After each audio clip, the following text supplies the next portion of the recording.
Okay. So we've now looked at how the Jewish tradition understands God in many different ways.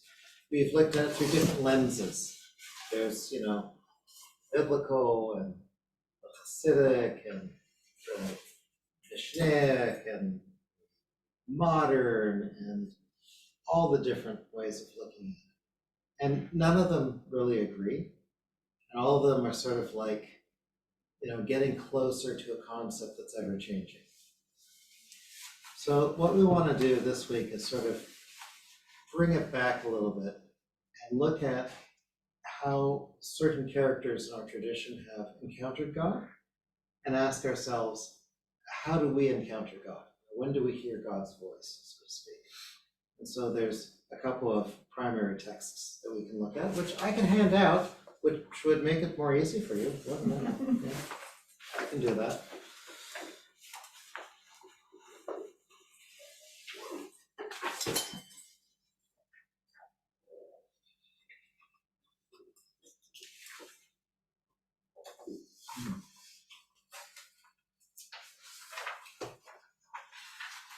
So this is a famous text which we look at every year at high holidays. And it's a text that in many traditional prayer books, although not the one that I have apparently, this text is recited every morning by some people. And let's take a look at it. So let's go counterclockwise for a change. We're gonna, oh my God, I mean, it's like, we're gonna be like, the southern hemisphere, and we'll go counterclockwise. We'll start with Elaine. Why don't you read for us the little text? After these things, God tested Abraham. God said to him, Abraham, and Abraham said, Hineni. Then he said, take your son, your only son, Isaac, whom you love, and go to the land of Moriah. Sacrifice him there as a burnt offering on one of the mountains there, the one which I will tell you. Abraham got up early the next morning, saddled his donkey, and took 2 of his young men with him, along with Isaac his son. He chopped wood for the sacrifice and got up and went to the place God had told him of. Okay, so we remember hearing this text, right? Gets up early. Abraham, I'm here, he says. Take your son. I have 2 sons. Take your only son. They're both the only son of their mother. Isaac. Okay. Whom you love. I love them both. Okay. Go to the land of Moriah. Okay. Great. What happens next? On the 3rd day, he looked up and saw the place from far away. He said to his young men, stay here with the donkey and the young man, and I will go on to there and bow down. Then come back to you. Abraham took the wood he had chopped for the sacrifice and gave it to Isaac, his son, to carry. And in his own hand he took the fire and the sacrificial knife, and they went off, both of them together. Okay, so we don't know who the young men are that are coming with him. Because it's plural, we say there has to be at least 2 men in this party along with him and his son. Tradition says that these 2 men are Ishmael and Eliezer, because those are the only 2 people we've been introduced to by name in Abraham's household, so why not? Okay. So 3-day journey, and he's got the knife and he's got the fire, so they're ready here. Isaac said to Abraham his father, Father, and Abraham answered, Hineni, my son. Isaac went on, here is the fire and the wood, but where is the lamb to sacrifice? Abraham answered, God will provide the lamb, my son. And they went on, both of them together. Okay, what do you make of that little exchange? Bit of a lie. Bit of a lie? Okay, could be a lie. Yeah. Because, Abe's been told, sacrifice your son, right? Mm-hmm. So it could be kind of misleading, yeah. And Isaac is wondering what's up. Isaac is no idiot. It's like, I can count to 3 really well, and, something's missing here, right? You're gonna go to make a sacrifice, and you've been going 3 days in the wilderness, and, if you don't bring something with you, it's not there. And so I'm just, he's a curious fellow. And when he says, God will provide the lamb, is that a euphemism? Or is that like aspirational? It's like, I hope something will happen here. I'm hoping that I'll be let out of this. That's what I was thinking, you think, well, it's all right, we'll find something somewhere. Or is it just kicking the can down the road? It's like, That too. we'll worry about that when we get there, son. Okay. Okay. Okay, well, they came to the place of which God had told him, and Abraham built the altar there and set out the wood and bound Isaac his son and put him on the altar on top of the wood. Then he put out his hand and took the sacrificial knife to kill his son. An angel of Adonai called to him from heaven, saying, Abraham, Abraham. And he answered, Hineni. The angel said, do not lay your hand upon the young man, and do not do anything to him. Indeed, now I know that you fear God, for you have not withheld your son, your only son, from me. The tradition says, he says, Abraham, Abraham. He says it twice, because the first time he wasn't listening. He had to really get us, because he's really focused on what he's doing. Abraham's wondering, can I just make a nick? How is Abraham's faith being challenged in this passage? In every way possible. I can't imagine. Through sacrificing his son. Yeah. And he was willing to sacrifice his son to please God or to show his faith in God. Right. But what does that mean? I mean, how does that feel? Like, sacrifice is giving up something of value. What does it mean that God's saying, hey, I want you to give up your son? Oh, what kind of God is that, you would ask? Yeah, what kind of God is that? And you could ask, why is Abraham agreeing with this? Yeah, that's a And good what's question. Isaac say when his dad starts winding him up? Yeah, Like, did Isaac rebel? Did Isaac say, hey, Dad, don't do this? Nobody there's knows. a lot of stuff going on, we imagine, that is just not making it onto the page. Yeah. So they focus on the word hineni, right? Hineni.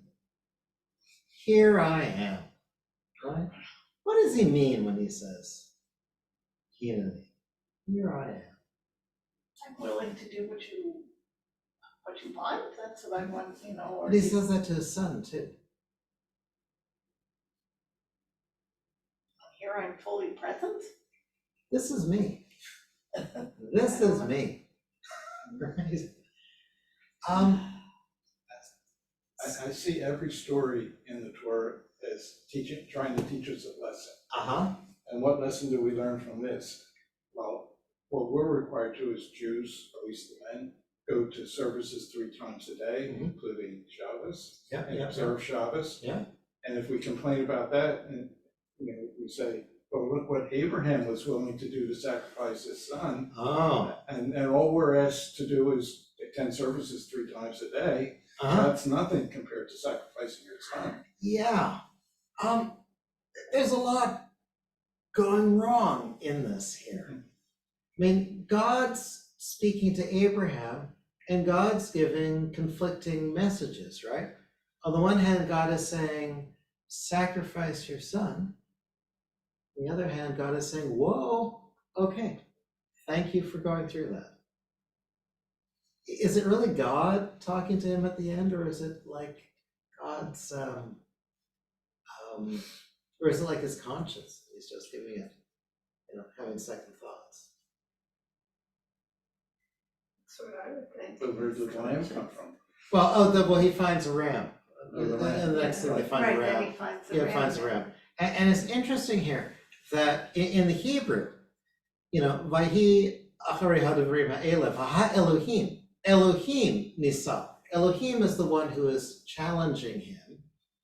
But at the end, Vayikra elav malach Adonai. A malach of Adonai calls from the heavens and says, Abraham, Abraham. Okay? And Adonai is Yud He Vav He. And as we talked about in where we were talking about different names of God, Elohim is God in strict justice. Adonai is God of compassion. And so like the strict justice part of God is saying, you know, I want to see you perform this test. And the compassion side of God is saying, this is nuts. And if you want a metaphor for this,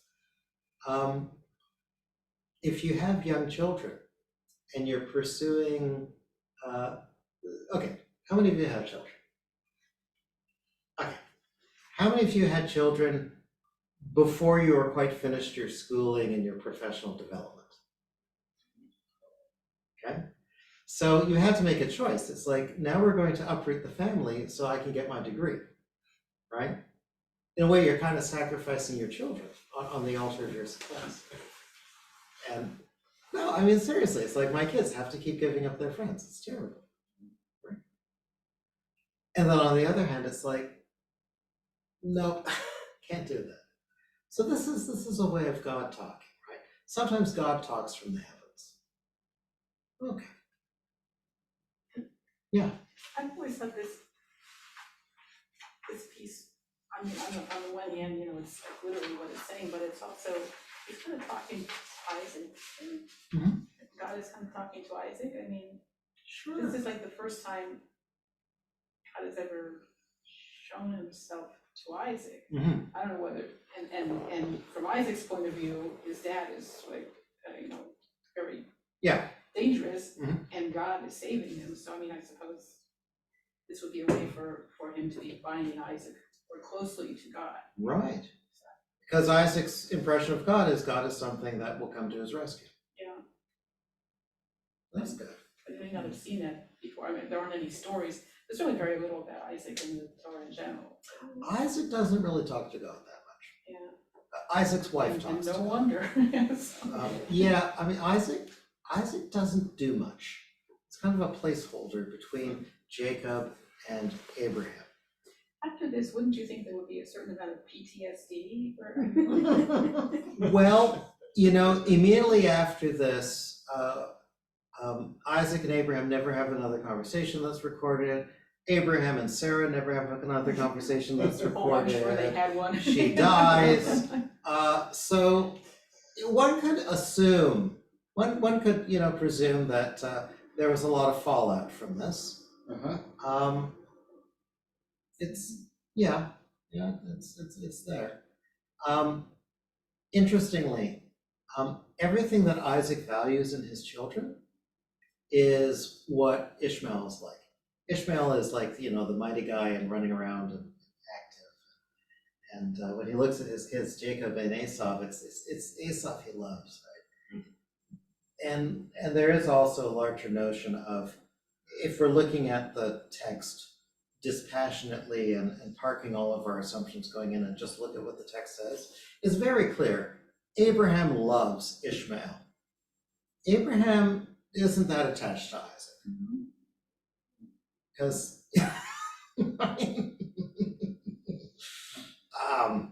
yeah.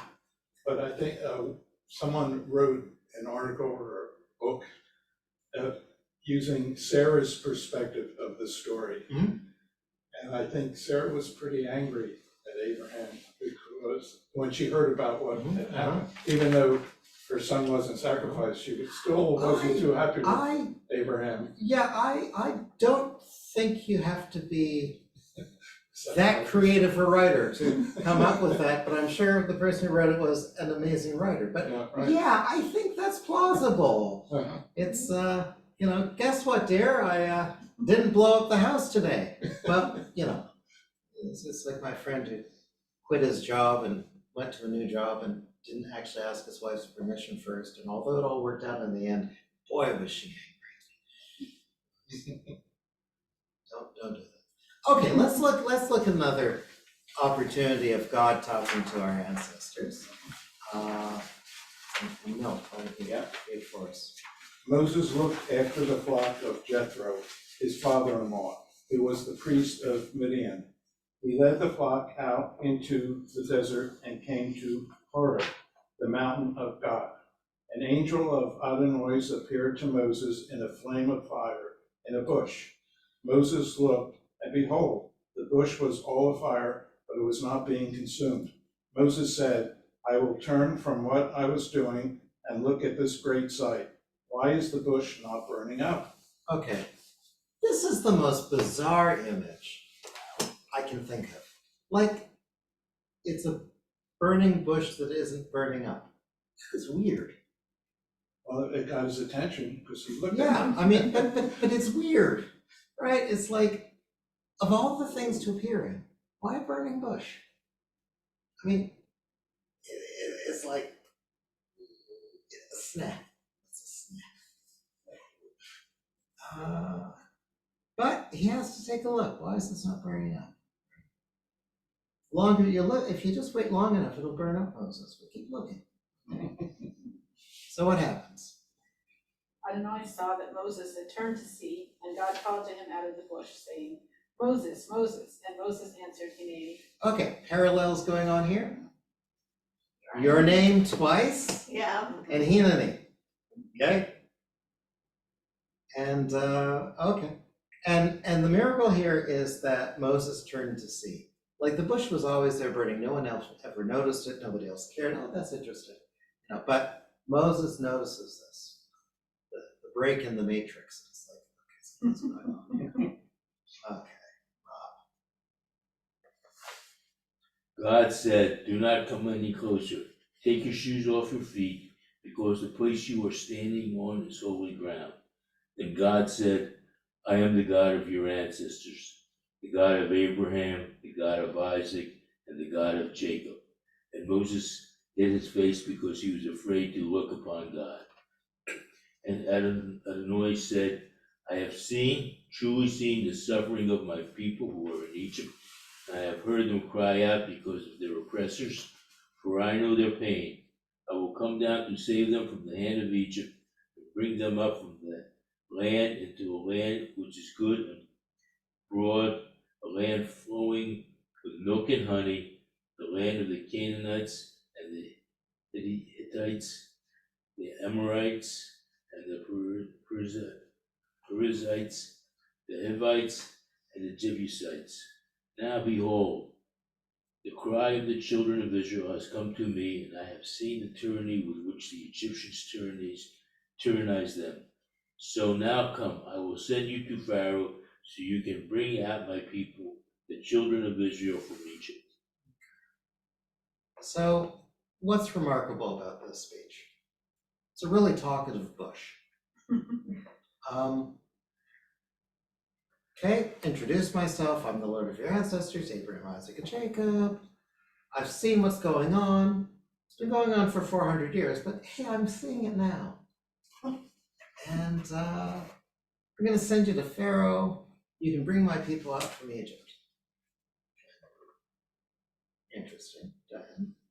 Moses said to God, who am I to go to Pharaoh and to bring the children of Israel out of Egypt?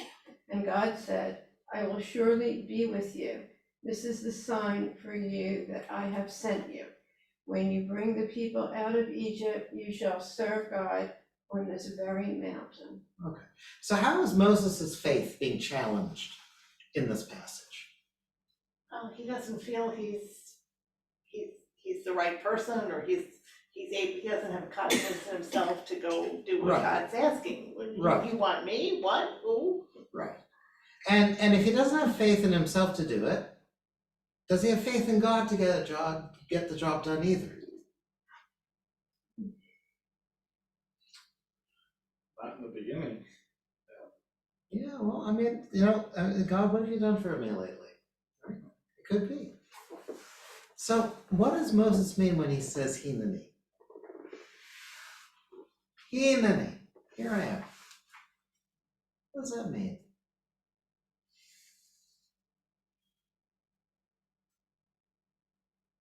Maybe he didn't know exactly what he was answering. He was answering, but I mean, God asks him, to do something, and I was like, well, wait a minute, I'm here, but wait a minute, I don't know if I can do what you asked. Okay, could be. Hineni is a funny word. Arlene will appreciate this. Okay,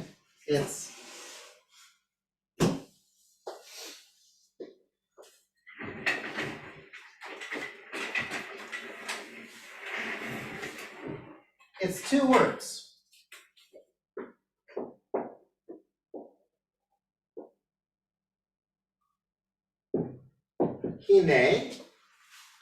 Hine means here is. Hine matova manayim. Here, it's so good that, Lord, look how good it is. It's so good. Hine hasneh, hine hamachelet, here is the knife and here is the fire. Where is the, hine is like here is or where is. Here is. And hine, ni with the possessive ending is here am I. Literally, it's here am I. I am present. Right? Normally when people call your name, you say, what? What do you want? Right? Or, yes, dear. I find that one's very useful. Especially if it's my wife. Here I am.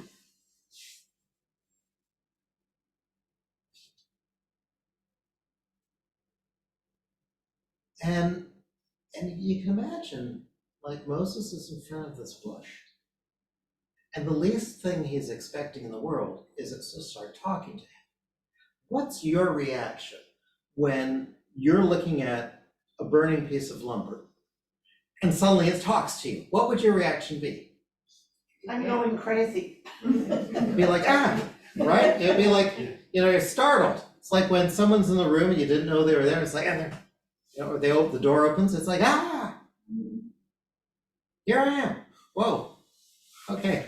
I think it was, I would think it was candid camera, somebody's playing a trick on me. Oh, yeah. So, interesting, they want you to ask, how do we learn from this passage how God might speak to us?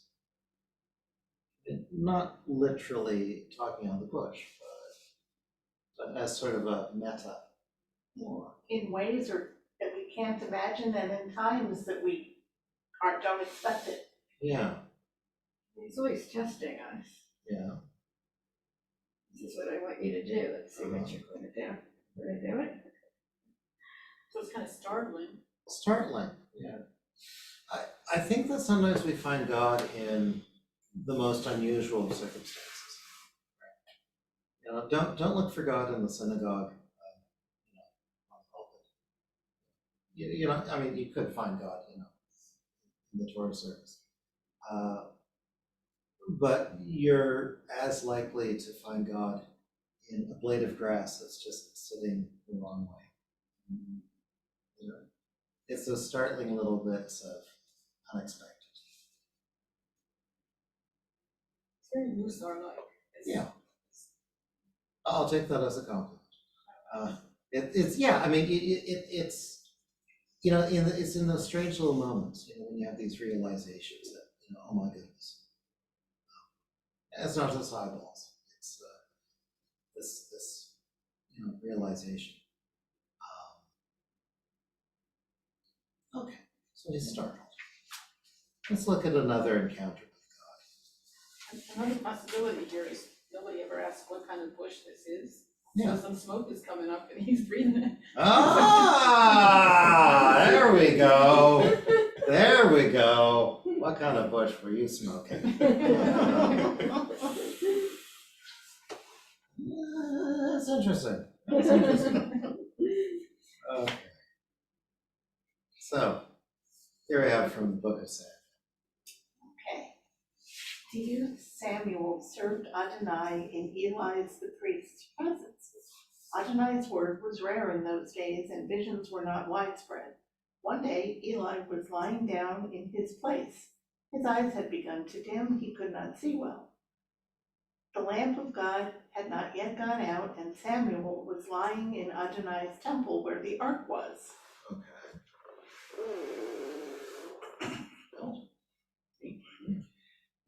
Then Adonai called Samuel, and Samuel said, Hineni. He ran to Eli and said, Hineni, for you called me. Eli replied, I did not call you. Go back and lie down. And Samuel did. Adonai called again, Samuel. Samuel got up and went to Eli and said, Hineni, for you called me. Eli said, I did not call you, my son. Go back and lie down. Samuel did not yet know Adonai, and Adonai had not yet revealed his word to him. Adonai called again to Samuel a third time, and Samuel got up and went to Eli and said, Hineni, for you called me. And Eli understood that it was Adonai who had called to the youth. So that's interesting, okay?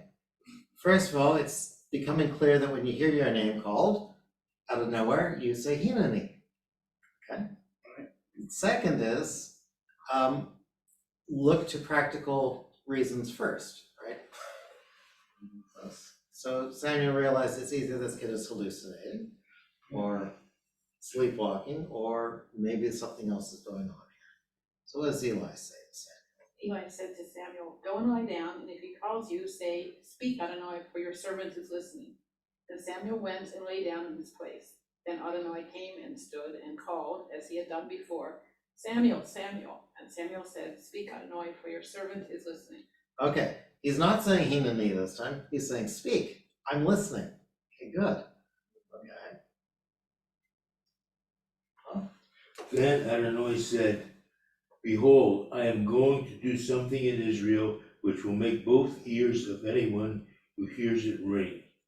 On that day I will establish against Eli all that I have spoken about his family, and once I have begun, I will make an end. I have told him that I will judge his family forever on the iniquity he knew about, that his sons brought a curse upon themselves, and he did not restrain them. Therefore I have sworn that the iniquity of Eli's family cannot be atoned for, neither by sacrifice nor by offering, ever. So this is not the best message to be coming to Samuel in the house of Eli, right? So what do you're Samuel, what do you do? Diane? Samuel lay down until the morning, when he opened the doors of Adonai's house, and he was frightened to tell the vision to Eli. Eli called to Samuel, Samuel, my son. And Samuel said, Hineni. Oh my goodness. So how is Samuel's faith being challenged in this passage?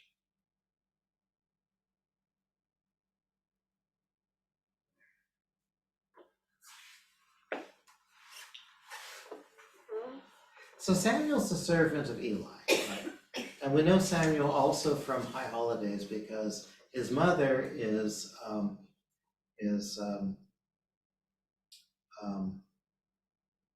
the woman in the Haftarah on the second day of Hannah. Thank you, Hannah. There we go. Hannah was asking for a son, right? So, okay, he's been given this message. The message is, by the way, terrible things are gonna happen to your boss. Okay? That kind of puts him in a position, doesn't it? Like, should he tell Eli what's going on? He can't stop it. No, can't stop it. But you know, you don't want to be the bearer of bad news.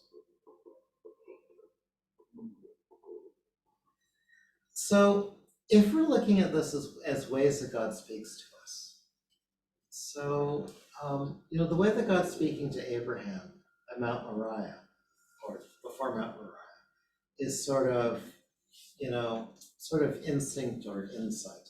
You know, if you have something valuable, you should give it to God, show your faith, and you've proven your faith, so you know, trust you. And Moses, the way that he's being given, encountering God is seeing a mission. Moses knows everything that God is telling him. Moses knows that the people are suffering. Moses knows that they need to be rescued. And in a way, God is just the message that's saying, hey, maybe it's for this reason that God put you there, or for Mordecai and Esther, right? You have the ability to go and do something about this, to help make this happen. So that's sort of the voice of mission. Here, this could be the voice of insight, right? Samuel knows what's been going down in the house of Eli. Samuel knows that, this is not right. And Samuel suspects that maybe there will be consequences. So in all these instances, the voice of God could just be our common sense talking to us in a way. Inspiring us to higher truths.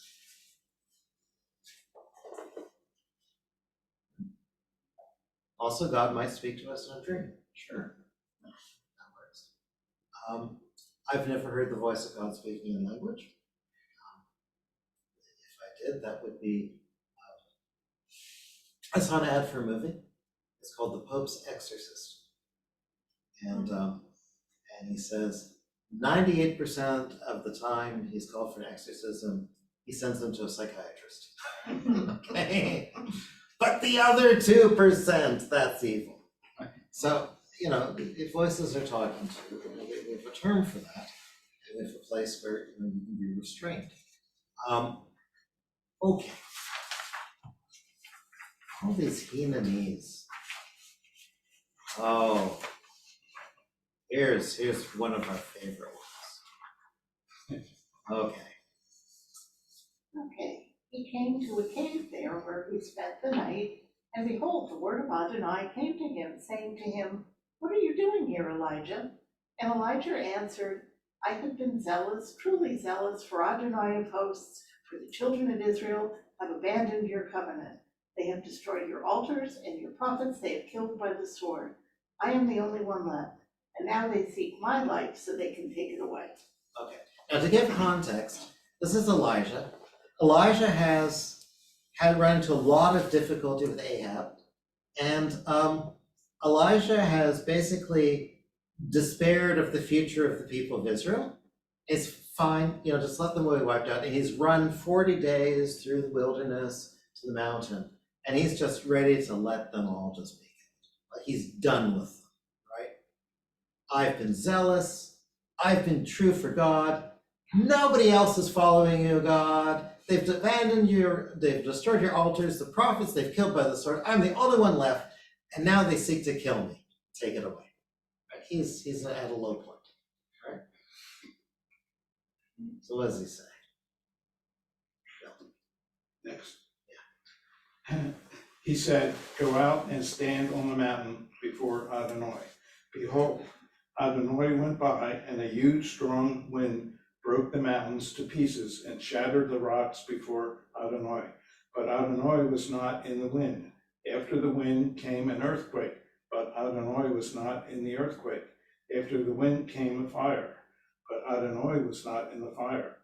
And after the fire came a sound of fine silence." Okay. Is it saying that Adonai has not created the wind or the earthquake or the fire? If he's not in it? So what's going on here is, this is this great image. At high holidays,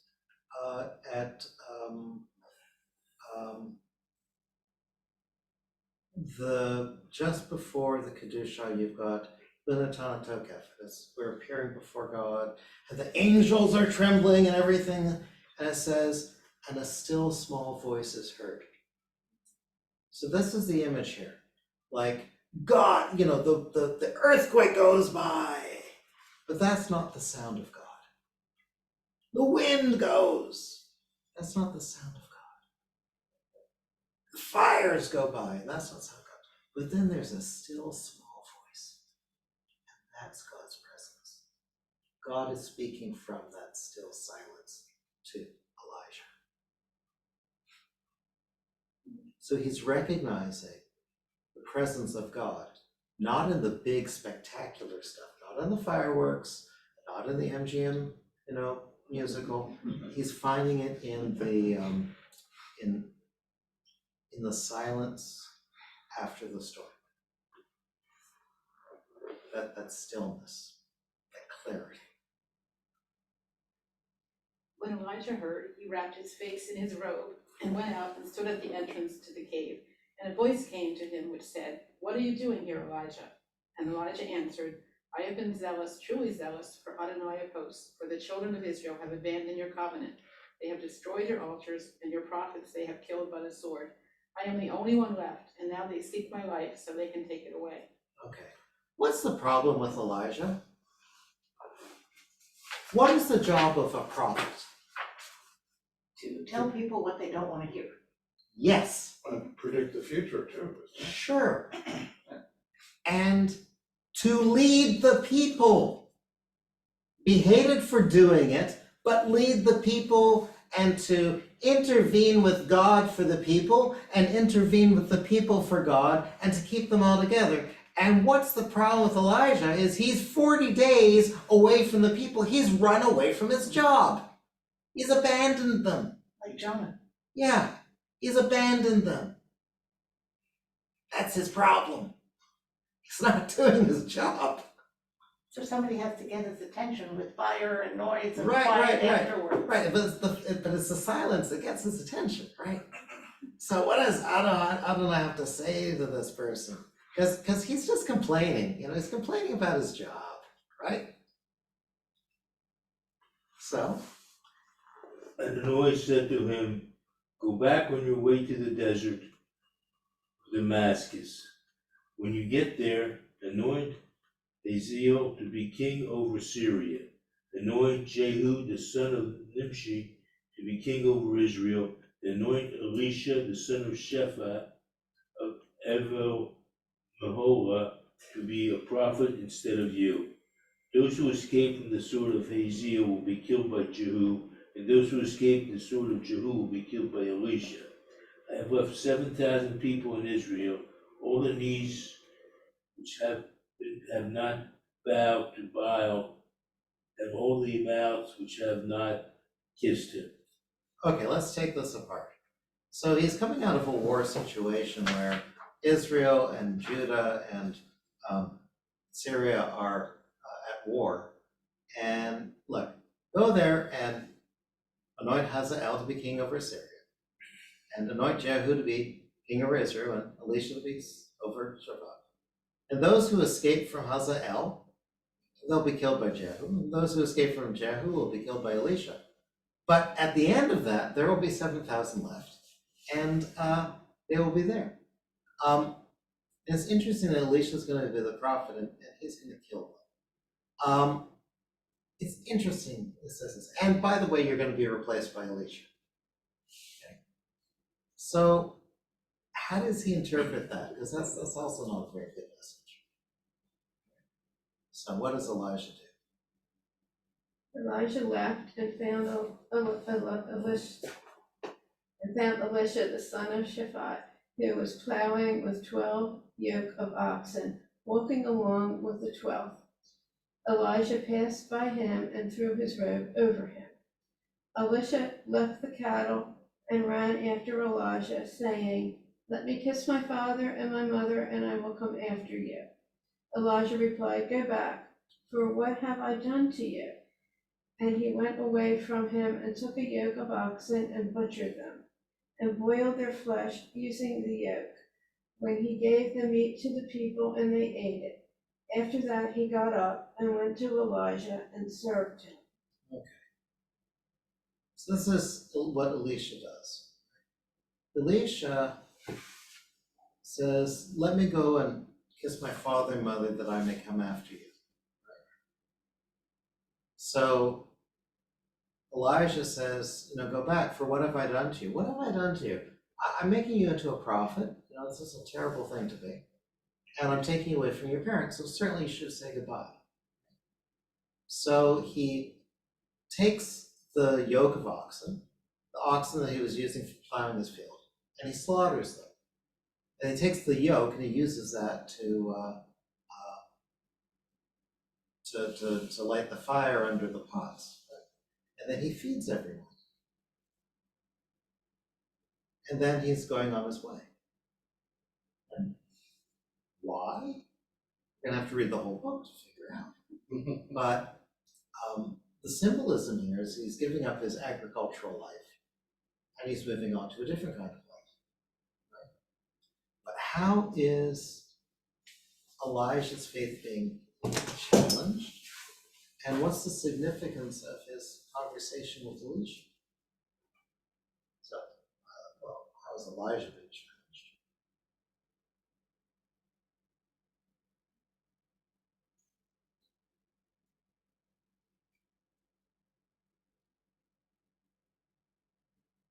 He's kind of having to deal with his mortality, I guess. He has guilt. Yeah.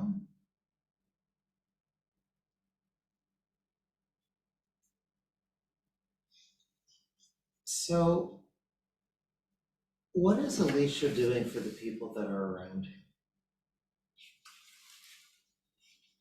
Right, so Elisha says he's feeding people. He's feeding them, he's providing for their needs, So right? That's the model of leadership, right? You have to be a leader who cares for people's needs. And Elisha is a miracle worker, right? He's the one in the Haftorah for Vayera, where there's the woman with the 2 children, and her husband's died, and children are, wanted to pay debts, and she goes and she pours oil. Elisha tells her to, pour all the pots and pans you can and pour oil to them, and the oil keeps pouring, and then they sell the oil and they make the money, and then you've never heard this after. Okay, and then the next one is there's a Shulamite woman, and he says, oh, you should have a son, and he has a son, but the son dies of heat stroke, and then he goes and he revives him. Elisha's one of the nice guys. Okay. You can't just be a prophet of doom. You have to build things up. So after this, Elijah's prophecy was finished. What happened? Well, what happens is, the chariot comes and it takes Elijah off into the sky, and his cloak falls off and it lands on Elisha. Right? Ah. That's the swing low, sweet chariot. Oh, okay. That's that imagery there, Okay, right? okay. And the non-Jews call him Elisha. Because I don't know why Elisha, but And we're waiting for him at Passover too. no, That's Elijah is the Elijah. one we're waiting for. I don't know what they call Elijah, but they call Elisha Elisha. So they have Elijah and Elisha. Kind of confusing. Anyways, it's Eliyahu and Elisha. Oh, is that what they mean in the, oh, Well, Eliyahu is Elijah, yeah. okay. So what do these texts tell us? How is God speaking to us in this text or in this example? Where do you find communication? Where do you get like a sense of what God wants for you?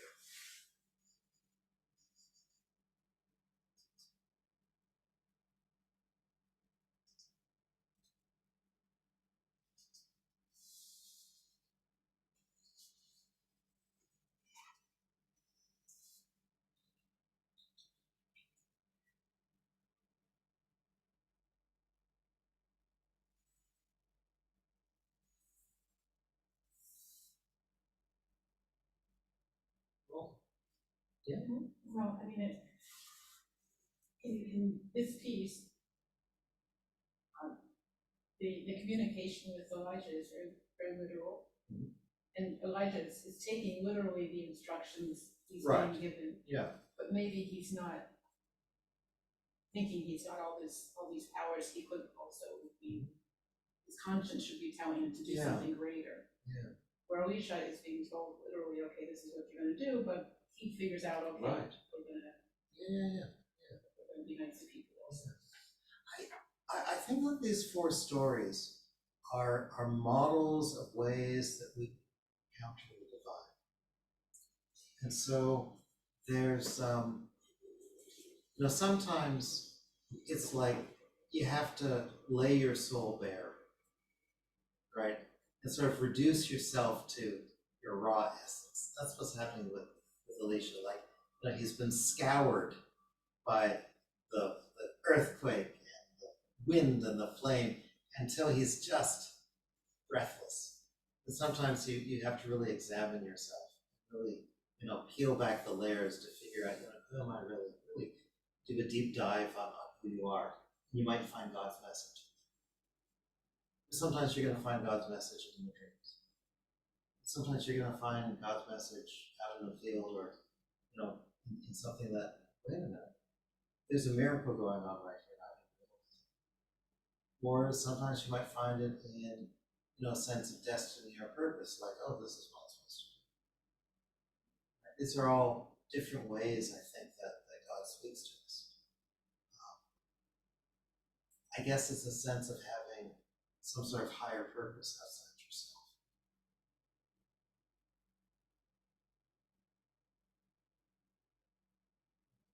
Do we think that we have a mission in life? Do we think we have a purpose in life? If we figure out what our purpose is, is God connected with our purpose? If you're Zuckerberg, your purpose is enabling people to reconnect with people that they knew earlier in their lives, reconnect with your high school classmates, reconnect with people that you've met here or there, and form communities that, outside of, the pen pals, right? People are connecting with people like never before. If you are a Twitter guy, you're helping people to, not the current Twitter guy, the previous Twitter guy, Dorsey, you're enabling people to organize rebellions in real time. You're enabling people to communicate ideas. If you are just this person in your home who provides a loving home to your kids, you're providing a cradle to children who are going to have a wonderful life because you've done wonderful things with them. If you are, I don't know if you've ever had this experience where you run into someone and they say, 4 or 5 years ago, you did something for me and it really changed my life, and you have no memory of it. You ever get that? Sometimes, yeah. Like little things, whether it's like,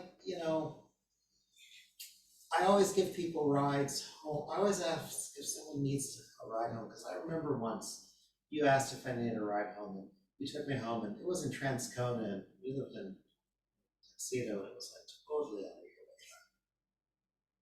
And it touched them. And we do little things for each other, and we don't even realize the effect that we're having. Maybe that's it. At the end of this course, I have no firm answers. We have different ways of thinking about God in our tradition. We don't have certainty. And I think that's a good thing. Certainty is scary. Certainty leads to closed-mindedness. Certainty leads to error and arrogance. And it's something that we should avoid. High confidence is a different thing.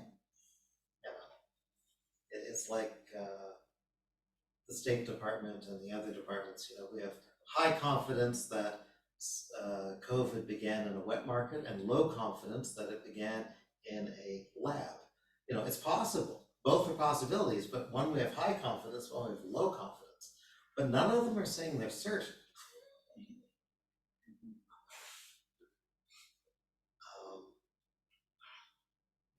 That's how we live our lives, looking for God, looking for God's presence, letting God's presence in.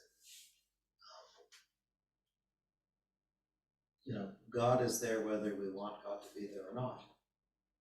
Or God isn't there whether we want God to be there or not. There's no control over that. But I think our tradition believes that if you operate from a working assumption that God is there, life is bearable. You always have someone to talk to. Oh, what a beautiful morning it is. Great job on those clouds, God. Really nice.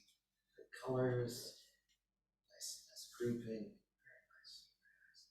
Little less rain next week if you could, please. A little less rain. So, that's this course. After Pesach, we're going in a completely different direction. We're going to, and I think we might meet upstairs in the youth lounge with the couch and sit on the couch to watch TV. There's a TV show called The Good Place. And I don't know, has anyone here not seen The Good Place or don't know what The Good Place is? I have not seen it. I haven't seen it. It's on Netflix now. Yes, it is. So The Good Place is a TV show. We're not going to watch every episode. But here's the basic conceit, is that Eleanor,